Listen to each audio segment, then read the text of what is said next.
মগবাজার দরবার টাকা খায় ইমান বেছে না। ওই টাকা ওই ছায়া দেখো রাত্রে কটা বাজে, এই দেখো তুমি বলে কটা বাজে, রাত্রে 12:30 বাজতেছে। আয়া দিক্কা যাও, নয়নটা খুললে দিক্কা যাও, ভিতরেও জায়গা নাই, বাইরেও জায়গা নাই, রাস্তাও জায়গা নাই। কথা কর ঠিক না বেটে? এগুলোকে আমরা টাকা দিয়ে আনছি? এগুলোকে আমরা দরবার থেকে টাকা দিয়ে আনছি?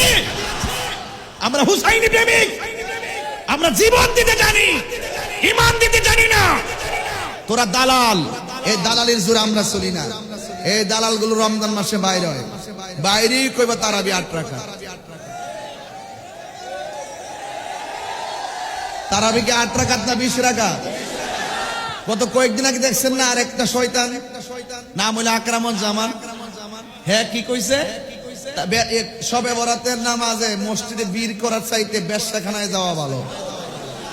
মগবাজার বিশাবুজের বাচ্চা থাকতো, গালের মধ্যে 3টা জুতা দাবারে দিলি। মগবাজারের ফুলাফান্ডি বাচ্চা আছে তো, শিখাই দিয়ে গেছে তো। 48 ঘন্টা সময় ইসলাম, 41 ঘন্টার পরে আমতা আমতা কইরা মাপ চাইছে। মামলা ডরে আলি কয়েকটা মামলা না আলি হেলো করে ঢুকাইছিলাম। ওখানে তো আমরা কল করছি না, আলি মিস কলে না দিছি। কথা কন ঠিক না বেটে? আমরা কি লাগে সবে বরাতে ভালো রুটি খাই, এটা বলে বেদাত। কোন তো কেমন লাগে? ভালো রুটি খাইলে বলে বেদাত। খাওন খাওয়া বেদাত আমার জন্মের বড় শুনছি না। এখন তারা আমি কালকে প্রশ্ন করছিলাম যে ইফতারের সময় যে আলুর চপ খাও, বুটবাজি খাও, পেঁয়াজু খাও, বেগুনি খাও, গামলা বইরা খাও, এগুলো কোন ইবাদত? ইফতার তো পানি দিয়ে করলো চলে, হিটা দু। তাইলে বোঝা গেল এটা সামাজিক সংস্কৃতি। আমরা এমনি স্বাদের জন্য খেয়ে থাকি, বরণ করি। এটা আমরা ফরজও মনে করি না, ওয়াজিবও মনে করি না, আমরা সুন্নতও মনে করি না। আমরা এটা সংস্কৃতি হিসাবে একটা সৌন্দর্য, ভালো একটা আজকে যে হুজুর তো আমার সামনে আছে, হুজুরে কতটুকু অবগত আছে আমি জানি না। আপনি খবর নিয়ে দেখবেন, এখানে আমারও কিছু মুরিদ কত দূর থেকে আয়া পড়ছে, এরা আত্মীয় স্বজনের খবর নিয়ে আয়া পড়ছে। উরুস তো এখানে হইতাছে।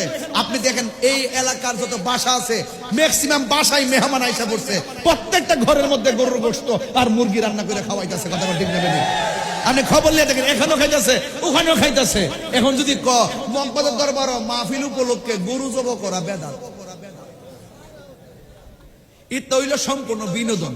আমি বলি লামাযাবি আর আহলে হাদিস যারা, এরা হইল সম্পূর্ণ বিনোদন। ওই যে কালকে আব্দুর রাজ্জাক বিন ইউসুফ কইতাছে খতমে তারাবি বেদাত, খতমে তারাবি বলে বেদাত। কথা কন? এরা আবার এদের মধ্যে আরেকজন শাইখ কইতাছে আপনি সব জায়গায় মুখ দিয়েন না, যেটা পারেন না এটা কইেন না, ফতুয়া সব জায়গা দিয়েন না, ফতুয়া সব জায়গা দিয়েন না। খতমে তারাবি পড়া বেদাত না, বরং কোরআন নাজিলের মাসে কোরআন বেশি বেশি তেলাওয়াত করা এটা প্রেমের নিদর্শন।